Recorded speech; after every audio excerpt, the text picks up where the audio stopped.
back, everyone. And we have this session about Web3 Wonderland. We just finished on identity, so we covered the identity fundamentals. So if you have missed the session, the recording is available in the next 30 minutes. And please do see that. That will act as a foundation for this session and others going forward as well. So today we have Amit Mehra, who is partner Borderless Capital. Amit is partner at Borderless Capital, managing investment in blockchain startups. Prior to the Borderless, Amit was founding principal at Unicorn India Ventures and advisory at Woodstock Fund.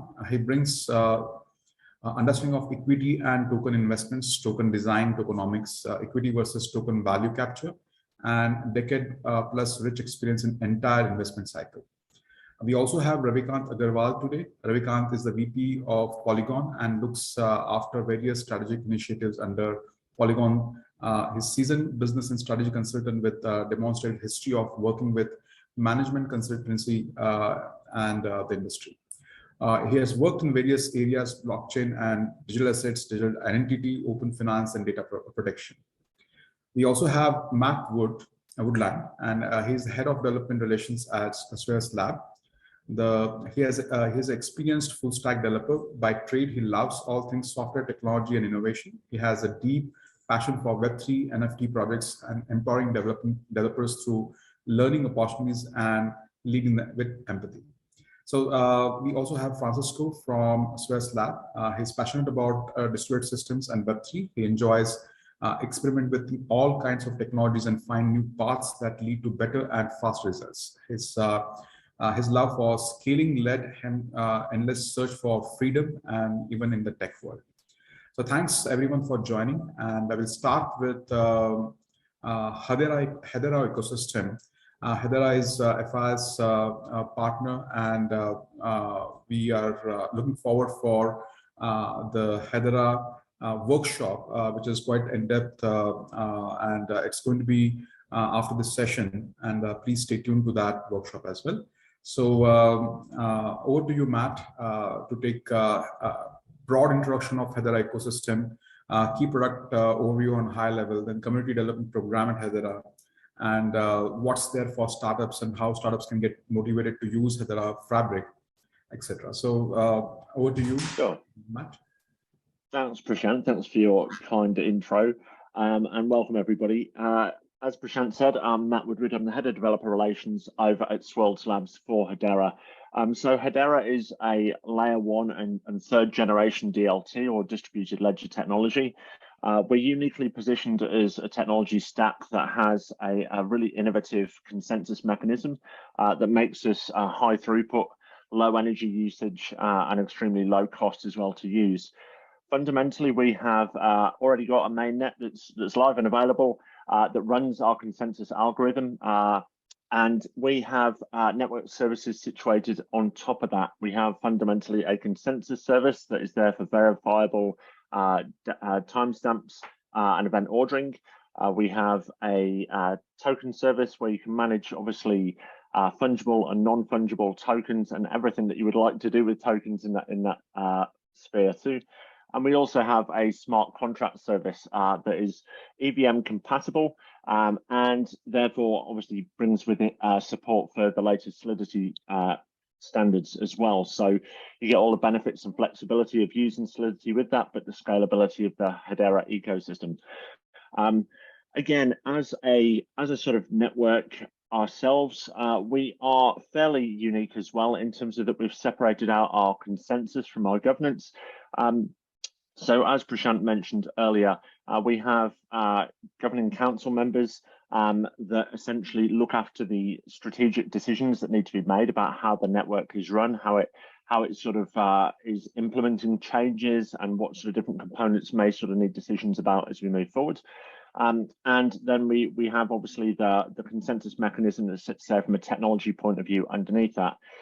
The really important thing about that from a Hedera point of view is really making the platform extremely ethical in terms of making sure that you know that the way that the network is being developed and being furthered is being done in such a way that those decisions that impact how you might use it and how it might affect what you're building are being done in a very transparent and compliant way. So In terms of the community side of things, then probably one of the biggest things that I would share for those looking to engage with Hedera and to build on Hedera. Coming up to late last year, around September 21, Hedera carved out 20% of its treasury to allocate to ecosystem development. At the same time, we popped up an entity called HBAR Foundation that is responsible for the management of that funding allocation. So at the time, that was worth $5 billion US, one of the largest in the ecosystem, which is massively awesome. And obviously, we've been very active from that period through to today and beyond in terms of engaging with companies, projects, solutions, and those range quite massively between businesses and projects that are looking to come over to Hedera from cross-chain to brand new projects that are looking to sort of build something very new with us. So as a sort of fund, if you like, the HBAR Foundation underpin kind of the acceleration and growth of new projects into the Hedera ecosystem, which is really important. The flip side of that, of course, is that we also have launch pads within the Hedera ecosystem and community too. So there are sort of other options in there as well. If you are launching a project or product and you want access to sort of perhaps a hybrid approach to funding too. So there are kind of options around that for you as well. I would say that from a startup perspective, one of the things that we focus on, particularly from a development point of view within Hedera, is making the onboarding as simple as possible and as quick as possible. So, for example, we have 4 supported languages for our SDKs: Java, JavaScript, Go, and off the top of my head, I'm forgetting my 4th one. My mind's gone blank. Francesco can chime in with that one in a second. But fundamentally, we kind of have some really easy paths to enable developers to very quickly get started and running with developing on Hedera too. So I feel like it's a really great option for developers looking to do that. .NET, thank you, was the other one that I'm looking to share with you around the SDK side of things. Did you have any specific questions that you'd like me to touch on within that, Prashant, as well, that I can sort of share with your community? Yeah, we'll touch upon those questions once we go around the table. I think we're definitely interested in the capital markets side and how exactly the fabric is getting used by various institutions on those areas. And so those use cases will come upon, and I'll revisit those once we have roundtable introductions as well. So over to Ravi for Web3 Polygon ecosystem kind of an overview, and what are the key products at high level and community development programs that Polygon has. And then probably we'll go to the next part, which is how the community program around Polygon is designed, and what are the offerings for startups and incentives for startups that you have. Sure. Thanks, Prashant, and thanks, Apais, for having me here. To start with, I would like to say that Polygon is developer first, and that's where we have created multi-solution approach, where we wanted to give developer a choice based upon their requirement, their type of use cases, what solution would be more suitable for them. So instead of going one solution approach, we have a multi-solution approach. Starting with the first one, which is Polygon Proof of Stake Chain, or POS chain, which is our most adopted solution, and it got more than 37,000 applications built on top of it. It got a very active user community at the same time, and this is a solution which has been adopted by the likes of some of the interesting players out in the space, including Disney Accelerator, Meta, Stripe, Robinhood, DraftKings, Flipkart, and the list keeps going. Moving on to the second one, which is mainly addressing another set of use cases, which is related to the permission chain or the sovereign chain. And this is a solution under the name of Polygon Supernets.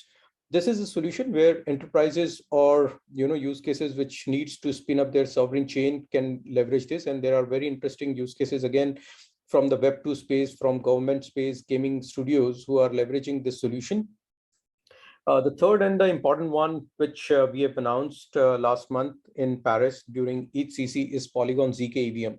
This is, a full EVM equivalence ZK rollup, which means that the code that has been written, let's say for Ethereum, and the tooling that is available in the current market, the same tooling and smart contract can be moved to ZK rollup and they would work seamlessly.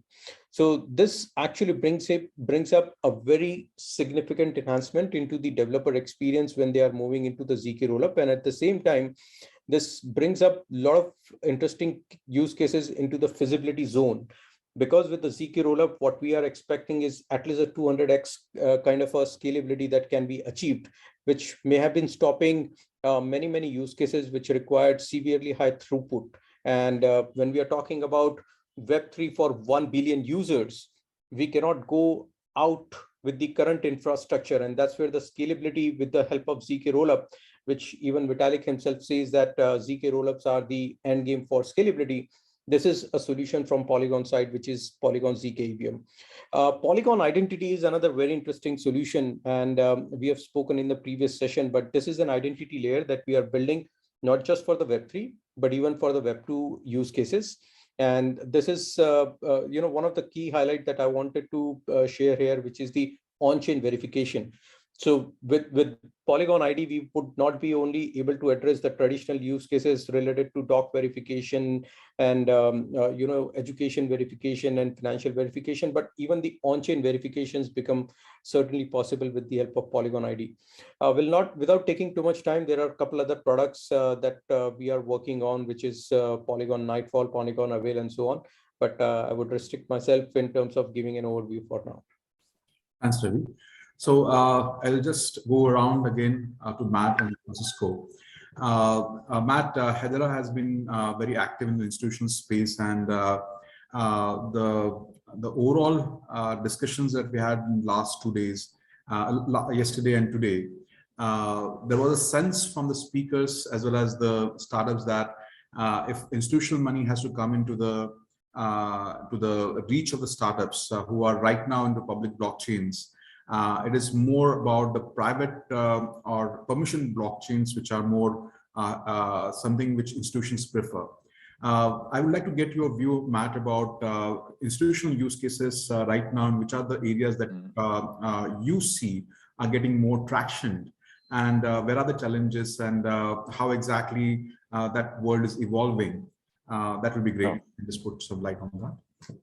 Yeah, look, no, that's absolutely great question. And look, you're always going to see from a technology point of view, obviously the tech moves extremely fast compared to regulation in this space. So it's not unusual for companies to have a very mixed view on kind of their preference around both private and public blockchain sort of experiences.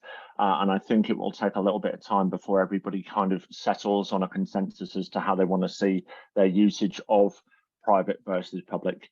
I think in terms of the trends that we're kind of seeing from an institutional point of view right now is in essence a look to try and utilize the public side of the DLT for those compliance pieces, where we can obviously get the benefit of that transparency over to kind of regulators for some of that data that they might want to be auditing fairly regularly. It becomes essentially the pioneering use case to a degree, because today everybody has had their own data sets, their own data stores. They've had their own timestamps and event ordering along with that as well. So in essence, for those organizations that are really in kind of quite a compliant space, and I'm thinking at this point, you know, as I talk to use cases like everywhere in the UK where they were using the consensus service on Hedera for logging temperature recordings for the COVID vaccine, for example, a highly contentious kind of space and topic where everybody kind of needs to make sure that that's being handled appropriately. And utilizing the consensus service for something like that enables them to ensure that they have that validity of verifiable timestamps, event ordering. They get that benefit of knowing that if a regulator comes along and wants to see their data, wants to audit it from a compliance point of view, that they've got that kind of facility on the network. So we're certainly seeing that coming into play, as well as obviously with Hedera being a third generation DLT, it's got the benefit of having, like I said, the really low energy usage and low cost of transaction too. So when you look at that through the lens of use cases where there are micro payments. And again, I'm thinking of a use case along the lines of something like Tune FM, where they're utilizing the Hedera network to do micro transactions back to artists for the amount of songs that's been listened to by a consumer, for example. And those really low cost transactions really enable that kind of micro transaction capability for some of those use cases where it just wouldn't have been practical to do that with the sort of cross-border payments and fees that have been in place to date. I think as we move beyond the kind of trend scene of it, we're really in that kind of interesting space around regtech and fintech as we kind of look at how some of these cross-border payments, micro payments, CDBCs are going to come into play, and how that is actually going to move forward, where we see the intersection of sort of previously, centralized banks, financial regulators and financial service providers now starting to try and intersect with innovation and technology that's moving really, really quick. So I kind of see an interesting kind of point coming towards us now in the market as we kind of close in on the space where the financial side of the industry really want to incorporate the advances in technology that we're seeing through DLTs.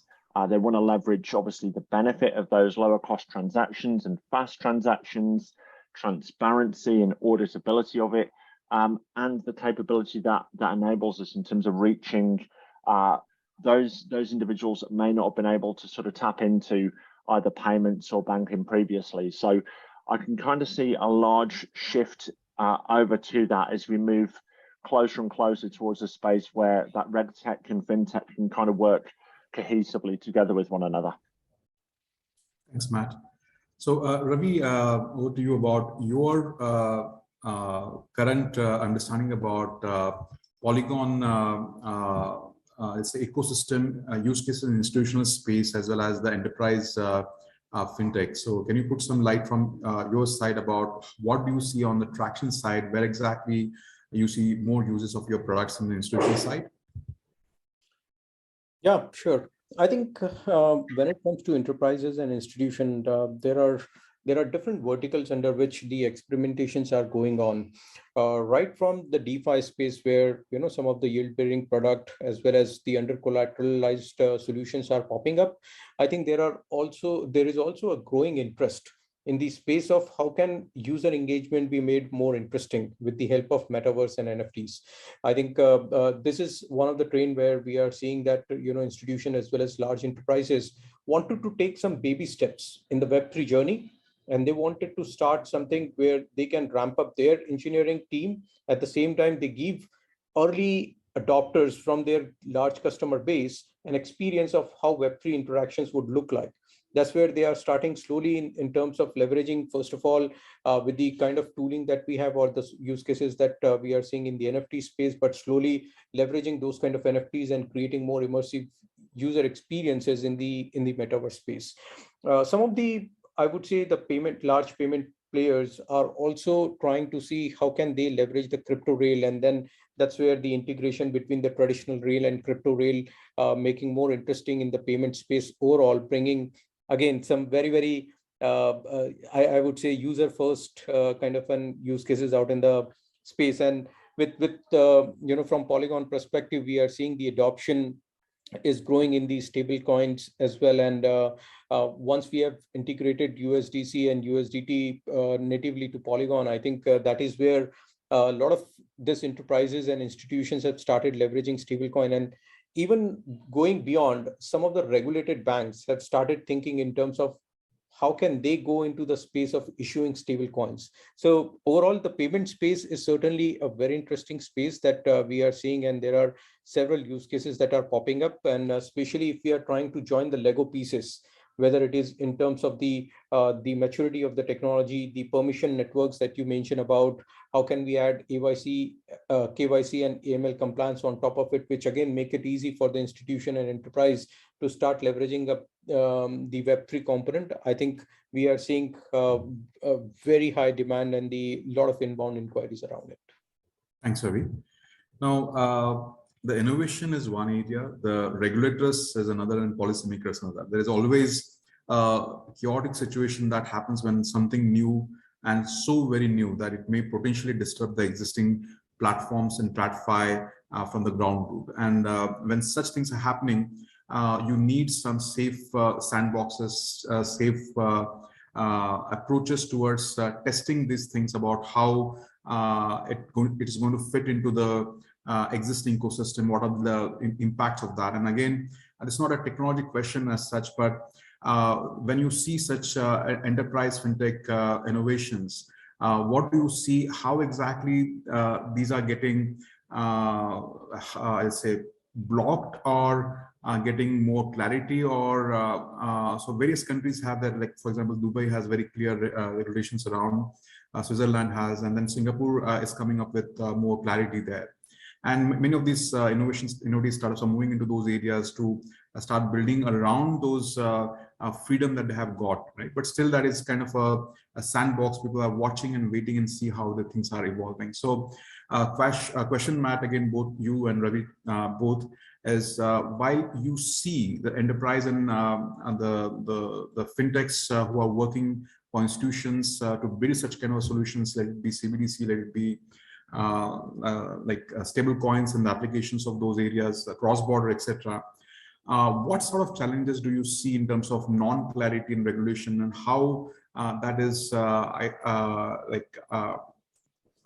impacting the innovation in this space, and how the technology fabrics may essentially also come to help such things where may not be sandboxes, but maybe some different approaches where it is easier to experiment and understand how is the innovation impact on overall, I'll say, regulatory space and the reaction to that. And is there any work going on in Hedera to understand and make life easier, not from just developer aspect of it? Developer is one aspect of it, a part of it, but overall, the experimentations that are happening are quite new. There are more disruptive areas are there.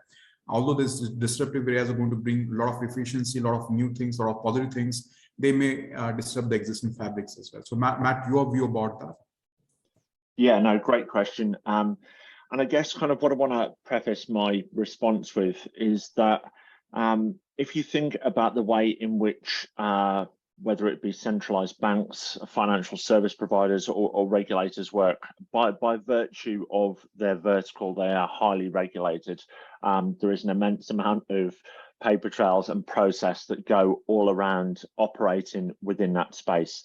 And as soon as you kind of frame that kind of domain with that kind of lens, if you like, it almost kind of is the antithesis of what you anticipate when you look at innovation. Innovation needs the freedom to fail. It needs the ability for people to be able to try new things and know that, you know, it doesn't have to work straight away. You can get feedback and you can build your feedback loop and you can improve what you're doing to kind of elevate the status of where you're currently at with your product or service that you're working on. And the one kind of use case that really comes to mind and piece of work that comes to mind that talks to this perfectly is a partnership that we had with MTech in the US. And essentially they saw this very problem and have gone to the sort of approach of creating banking infrastructure with this new kind of world that we're facing. And so what they've kind of looked at is that they've actually created a digital regulatory sandbox for tooling for the combination and the intersection of central banks, financial regulators, and financial service providers. So thinking about, like you said, the very nature that within each jurisdiction, there's going to be very different regulations, there's going to be very different rule sets, and there's going to be very different ways of working, along with there being a need to explore perhaps what technology can come into that space as a solution to help move it all forward. With the work that MTech are doing, they're actually providing some of that infrastructure that's really required to help bring all of that together and to work in a way that is innovative and is capable of exploring the intersection of those kind of challenges, if you like, but at the same time knowing that you're doing it within a sandbox, prior to then moving into a space where you need to have it in that same polished, totally operational, qualified way that you would want it to be for anybody if you're actually handling the real funds and the real money that are traveling through it. But in essence, I kind of see that providers like that and software companies like MTech that are doing that work are essentially providing space for those entities to be able to move alongside that advancement of technology that's going on right now. Technology always moves faster than either the adoption of it or the regulation of it. So in essence, it's kind of a great model for illustrating how, as we kind of move forward globally with the different technologies that are coming about, how we need to make sure that we bring those different elements of the ecosystem with us, and that particular one around that digital sandbox and digital regulatory sandbox kind of model that MTech have done, it is kind of the ideal in terms of being able to provide a space where everybody can put their policy in, they can put their ways of working in, they can introduce their technology that they need to as well, and then they can iterate on that to identify how it is that that particular kind of intersection of components needs to work. And earlier this year, I believe they actually did a sort of a first proof of concept CDBC over in Haiti, where they were looking at integrating like a localized payment network in with a CDBC use case so that they could essentially expose things like payment facilities down to ma and pa businesses that may not have had access to that before, for example, and at the same time ensuring that you had the legislative and regulatory transparency that's required by integrating that with a DLT at the same time. So in essence, I guess I'm kind of saying that realistically we need to make sure that we have a safe space for innovating. We need to appreciate the different pressures that those different entities have within that space, but that ultimately we keep the end goal in mind in terms of we're trying to grow the footprint here and connect with perhaps individuals and opportunities that haven't been able to reach that before. So things like mobile tech are allowing us to reach individuals that may not have been able to reach fintech before, for example. And I think that's probably the sort of ideal that I've seen coming out of Hedera right now. Thanks, Matt. So Ravi, same question to you about how do you see this challenge getting solved from your vantage point, specifically from India? I'm sure that it's not solved. There are more complications there, but your view on those areas will be definitely important.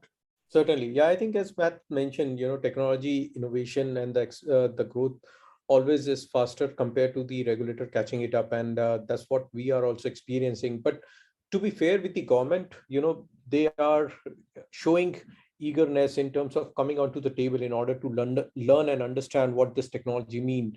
And there are different level of maturity across geographies, right? So certain governments are at different maturity level in terms of understanding this technology.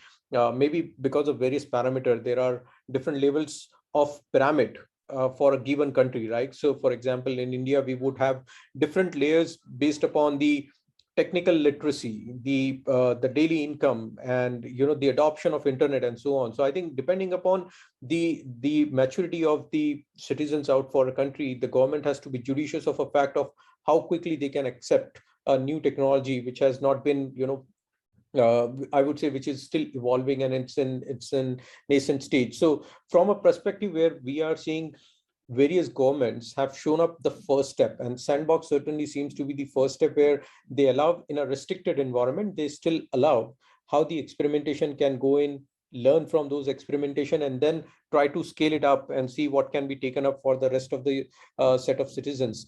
So certainly the name that you have mentioned in terms of Singapore government, UAE government, Canadian government, there are various sandboxes and they are opening up set of use cases which are from their perspective more important, or rather they want to be even initially experimented with. So I think DeFi related use cases, CBDC related use cases are certainly taking up the front seat compared to the other set of use cases in the regulatory sandbox. And we are in fact helping some of the government based upon their eagerness of experimenting into the Web3 space in order to set up such kind of an environment and help the innovation flourish out there.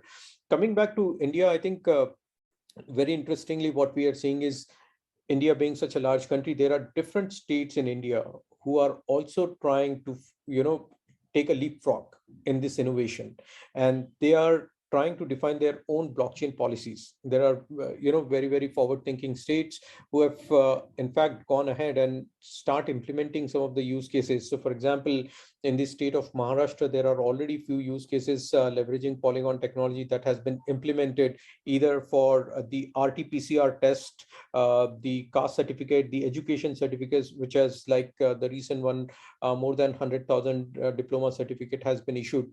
Similarly, for the other states like Uttarakhand and a few other who have actually taken up the early steps in order to ensure how this blockchain technology would help in terms of, first of all, providing better governance and more transparent way of doing things that has not been able to provide with the existing technology. But I mean, what we are saying is from an Indian government perspective, especially, to be fair to their, stepping ahead in terms of understanding this technology, they are showcasing various steps of coming onto the table and discussing with the startup community, with the influencing community, with the technology companies and consulting companies of how this can be taken further.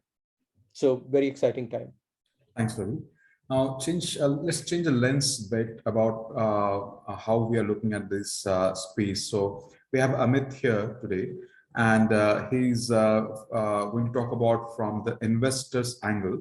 So Amit, based on your understanding and experience and exposure so far,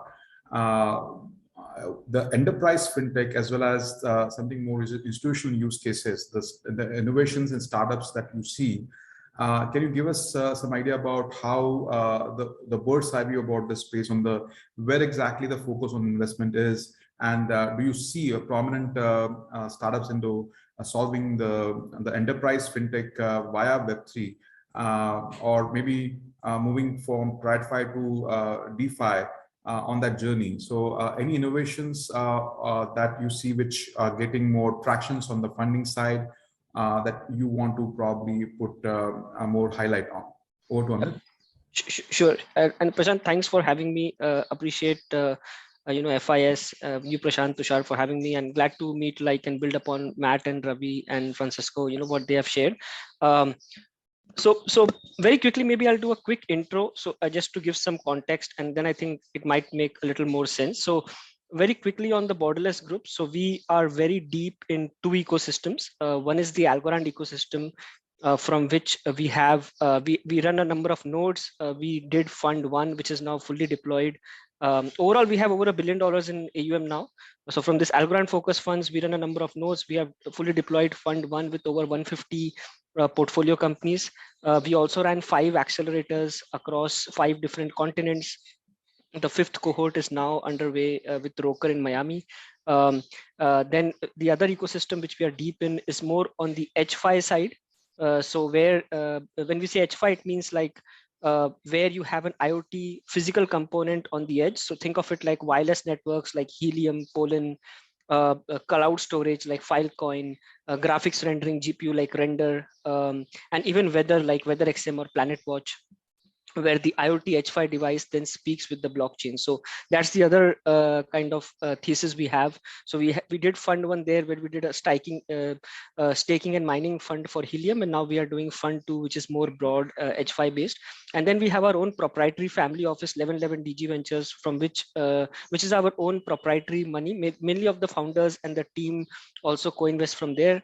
From there, we have invested in a number of all the tier 1 funds. So we have done over 20 fund investments, and we also do direct investments from there. So we have invested across a number of chains like Polygon, ETH, Cardano, a number of the other chains. So that's just to set some context. And now coming to the specific question, Prashant, I think on the institutional side, I think what we have, maybe I can speak more. So I'm a partner in the fund. I manage the overall investment process end to end. And so I think the lens like that I can share is how we have seen the space evolve as we did fund one. I think that will give a good idea. So when we started deploying, we saw a lot of infrastructure plays coming in. So again, we deploy globally. So we did the likes of, Block Daemon, which is now kind of become a unicorn. We did a number of node running companies like Block Daemon, like Pocket Network. Then we did a number of exchanges like HKBitX, RCX. We did tokenization platform like Securitize. So I think that infrastructure layer was the first one.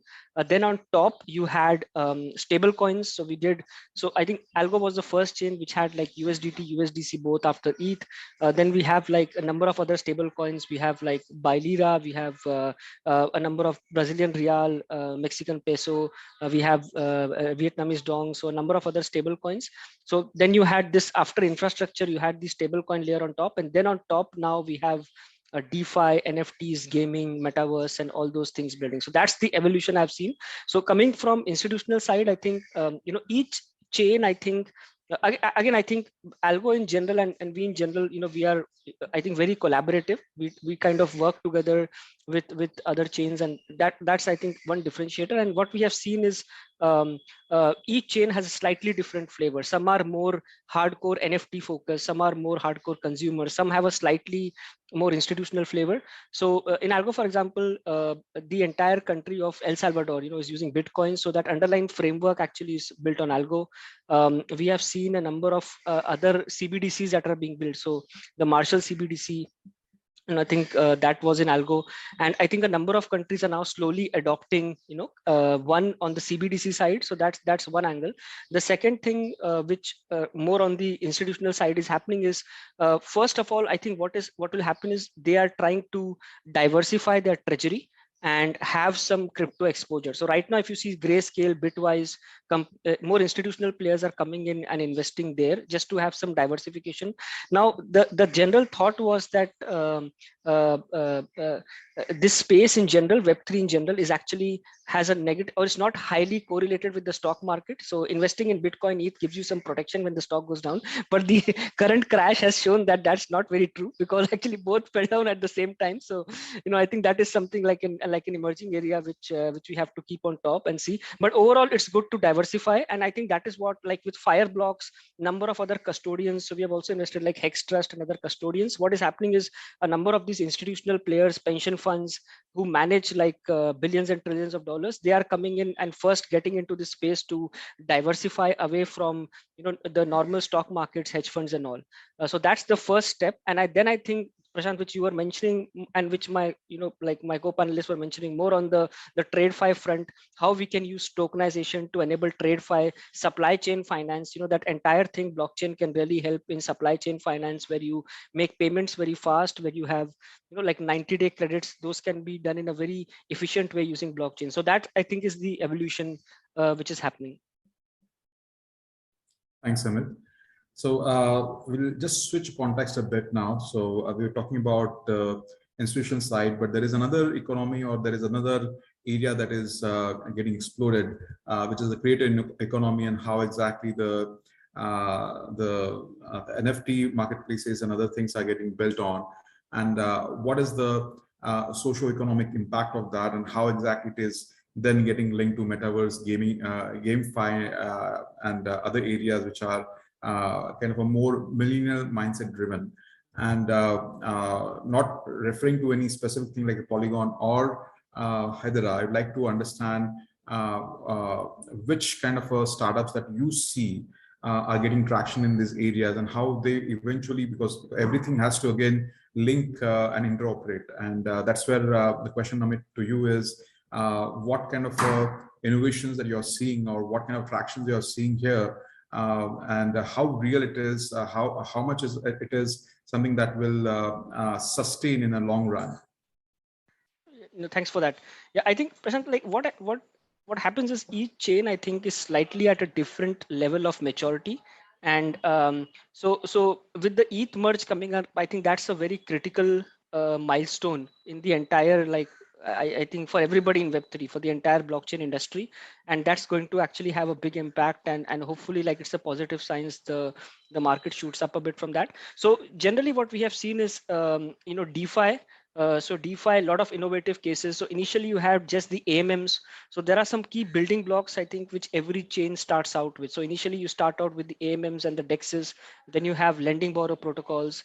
Then you have like prediction markets. So like think of like Augur, Poly markets, and Algorand. We have Venue.1. So those are the core building blocks. And then when the ecosystem becomes a little mature, then you have more derivatives like perps, what FTX is doing. You have perpetuals. Then you have solutions to help these other people who are these other protocols hedge their impermanent loss. So you have like derivative plays which help these institutional players hedge their impermanent loss. So that's like the key DeFi layer that we are seeing. Once this is built, then you have super apps which come in, which aggregate liquidity and optimize execution. So if I want to convert from say if I want to convert my USDC into say Planet tokens, right? So they will go and aggregate the liquidity across 5 different dexes and see what is the best execution play there. So that's how so that is something which we are seeing right now, that is happening. A lot of so for the ecosystems where this core base layer is built on DeFi, these aggregation plays, derivative plays, that kind of stuff is happening. Then more on the NFT side, NFTs are actually very, very interesting. I think we are just like at the tip of the iceberg there again. So one is your normal NFTs, which people like. So you have a lot of brand content. So for example, we invested in a company called Mazalo, which is backed by Eros now. So all the content behind Eros, those movies, those clips, those photographs, they are used as NFTs, and you have a digital record that you own that right. So that is like the first how the thing evolves. But what we are interestingly seeing, for example, we saw this a thing called the tree fund, where what happened is when people participated and bought the NFTs, for every NFT they planted one tree, right? So which actually has like a real environmental impact. And then you also can stake those NFTs, and the yield from those NFTs are also used to then actually have a very positive effect on the environment. And I think again, there are some changes for like algo, for example, is carbon negative. So what happens with that is every single transaction, you actually help reduce carbon from the atmosphere. So all these create a very synergistic effect on NFTs. So I think so that again is an area. And once that core layer is developed, then you have NFT indexers, which help you identify, okay, which is the best price of NFT across all the chains. You have NFT infrastructure like BitsCrunch, which help you avoid wash trading, discover the true price of NFTs, and you have those. Then second level, I think NFT plays build on top. And then the third thing, what we are seeing, when very exciting, of course, gaming is one exciting one again. So gaming is coming. You have play to earn, you have guilds where you incentivize people to play. And just imagine, I think, like for a country like India, just imagine like like a farmer or a poor family in Bihar, and you tell them, hey, you know what, you play a game and you can actually earn money from it. Like they would love to play that. Like that is the real world impact, which I think somebody can this play to earn economy can have. And they will actually be, I think, the first adopters of play to earn. And then from that on top, you have now play to plant, where you can play. We have backed a game called Carbon Coins, where again they plant trees. When you plant trees in the game, and they plant trees in real life. The other final, I think, very exciting. So after gaming, metaverse is of course there, where all these things come in. You have virtual lands, land is being sold, and you build on top. You have brands coming in and buying the land, buying the real estate. What is very exciting, I think, the true essence of decentralization Web3, why this entire thing started, is DAOs. So you remove the central player. You have community-owned DAOs which are coming up, where the community comes in and they decides. For example, we have a DAO which is focused on bird people who watch birds. So what they do is they have a bird token, and you have like they have a device where it continuously watches birds which are there, and you can buy the device. If you install a device, you earn bird tokens. And so that is like a community-owned DAO which has come up with a very specific niche community of who like bird watchers. So these are the different kinds of these community-owned DAOs. I think this is going to be the next big thing. A lot of Web2 plays, I think, eventually over time. Also, the whole idea of Web3 is to give power back to the community, let the community decide. But it has to be done in a streamlined way, so that bad decisions don't get taken, in the beginning, in the initial stages. So I think that translation is what is going to happen. And I think that is like, I'm very personally, and I think overall all of us, I think, are very excited about that transfer from centralized to decentralized. Thanks, Amit. So Ravi, over to you about in your from your vantage point where you are on a Polygon, you must be connecting with a lot of innovative startups on those. So there's a good amount of traction that is getting built on these areas where very young startups are getting grants from Polygon and other fabrics, and then they're creating a very innovative solutions into those areas, specifically into metaverse, GameFi, and how that is evolving, and what percent or on. I know that because of the composability, you may not have view for everything, but whatever you understand from how the developments and innovations happening, what part of this is the creator economy and how fast and it is getting adopted, and the real life use cases where there is a really good value that is getting delivered. It's not just the technology play, it's not just something great and technology, but it is something which is really getting adopted and used on ground. So over to you, Ravi, for your view about the real value of decentralization in its true nature, not just from a technology a magic point of view, but some experiences that are really getting adopted and getting traction. And the reason behind this, and I personally know that a lot of traction is happening on the very niche innovative startups. And if you can put some light on those areas about to what extent you get exposed to those, and what's your view about which areas are getting really adopted and a true value is getting generated there. Sure. Thanks, Prashant. I think I would like to extend a little bit onto the play to earn model that we have been discussing in the previous one, and Amit has brought in some interesting aspect. I just wanted to add a little bit more in terms of the economic sustainability, and that's where instead of calling play to earn, rather I would call that as play and earn. So, which is bringing in the the typical labor and capital model into the mix, which is where people who can spend their time in order to clear certain labels, they earn those assets, and then those assets can be transferred as a part of earning capital. And that is a model which is relatively more sustainable, and that required some kind of an the involvement from a Web3 perspective, which is the ownership of an asset. And I think that is bringing me back to your questions in terms of GameFi, which in my view is primarily about ownership. So GameFi is, where we are talking about some lucrative mechanism of rewarding the participants into this decentralized ecosystem. And this reward can be of different dimensions. It could be cryptocurrencies, it could be some type of NFTs, or it could be in-game assets, or, in assets within the particular DAB, be it related to your digital avatar or like kind of a virtual land in the sandbox and so on. So with GameFi, what we are seeing is there are various applications or examples that are popping up, especially in the finance space, where it is related to some kind of a cash mechanism, or the loyalty points or the reward point kind of a mechanism, in terms of which can be converted to cash at certain point in time. Or it could be into these social challenges that are being posted, and people who are able to address them, they get certain type of returns in return. It could also be in terms of performing certain activities and getting the performance batches, which may not necessarily be just the monetization aspect of it, but that could be also a reputational aspect associated to it. Similarly, rewards related to some of the contribution in the social space, whether you are spending your attention time and doing sharing, forwarding, or inviting people into the particular ecosystem.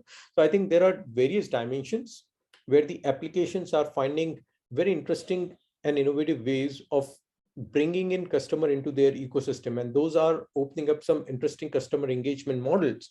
At the same time, from a creator economic perspective, I think we are seeing very innovative use cases in the entertainment space, and we are seeing that whether it is related to a kind of a movie or a song, or maybe even the fan engagements. At the same time, celebrities and big brands are coming into the space, which is creating this particular economy very, I would say this is creating this space very interestingly.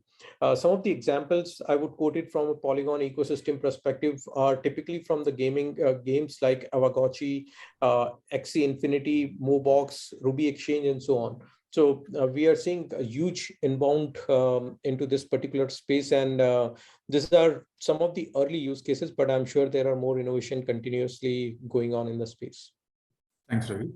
The last question was for Francisco, and the same question actually. So from the creator economy space, in your view, what are the things that you see from people building on Hedera? Maybe I'm not sure whether it's relevant or because it may be more kind of a different chain as such, but if you can just put some light from your angle on this creator economy and how exactly that is growing and which particular use cases that you see as a prominent one. Yeah, so right now I think the HBAR Foundation have allocated $250 million for gamification, metaverse, and all NFT related project and tokenization. I think this is an outstanding use case for companies, and I think it's a really good way to approach this technology, starting with NFTs and gamification, metaverse. We recently have added to our governing council Ubisoft because they're getting interested in our metaverse, let's say metaverse path. So it's I think we're trying to increase our interest in the metaverse on Hedera. We're trying to increase NFT production. We also have another example called Litos. So Litos is actually using our Hedera token service right now to introduce game currencies and actually make payments, and also asset digitalization to create a sort of a internal tokenomics inside of their ecosystem, their micro ecosystem, as they're actually creating a micro world where players can actually trade and use those NFTs to as exchanging token. So I don't know if Matt wanna add something or about this. Sure, yeah. I'd just add in there as well, we've got some other projects like Slime World, as well as another one where we're getting a lot of game, studios that are utilizing our token service for some of the logical use cases like in-game currency and asset digitization. But the bit I'd really like to touch on almost is the create to earn thing that obviously Amit and both Ravi touched on a little bit. I think with the change that have a low barrier to entry, and by that I mean kind of low cost of entry and also low energy footprint, and aren't negatively impacting the environment, that provides a great on-ramp for creators that want to come into the space around NFT creation and design. So I think we see a lot of projects come up from that angle where it's the chain is enabling that creation to have a place and to have its own sort of microeconomy as they're sort of getting started as well. And I think the other side of it that's quite interesting too is the ESG space, where we're starting to have obviously players like Dovu within the Hedera ecosystem that tokenize carbon offsets as well. So you can have multi-sided marketplaces where on one side you might have suppliers for individuals or companies that are sequestering carbon from the atmosphere, but on the other side you can then actually tokenize that carbon offset and sell that to companies that want to offset their footprint with the position that they're in as well. So I think there's some nice trends coming out in terms of enabling create to earn through low barrier, but also being able to talk to the ESG angle on this, which I think is something that is going to come out more and more as we move forward. Thanks, Matt. we could talk for hours on this topic, and it will still remain very interesting. We are coming to the end of this session, and I'd like to thank, on behalf of FIS, all the participants today. And for Hedera, we look forward for the workshop that is going to get conducted today. And I deliberately named this as a Wonderland because it's truly a wonderful innovations, new innovations are happening. And to all our partners and the startups who are participating, we are looking forward for your Web3 innovations and the demo days coming ahead. And I hope you will be able to put in some learning that happened yesterday and today, and try to understand how that can be integrated with ecosystem. But just to reiterate, even standalone white space solutions are also great, and we are looking forward for those collaborations. So thank you everyone for your participation today, and hope to see you soon for the demo days. Thank you. Thank you for having me. Thanks. Thank you, Prashant. Thank you.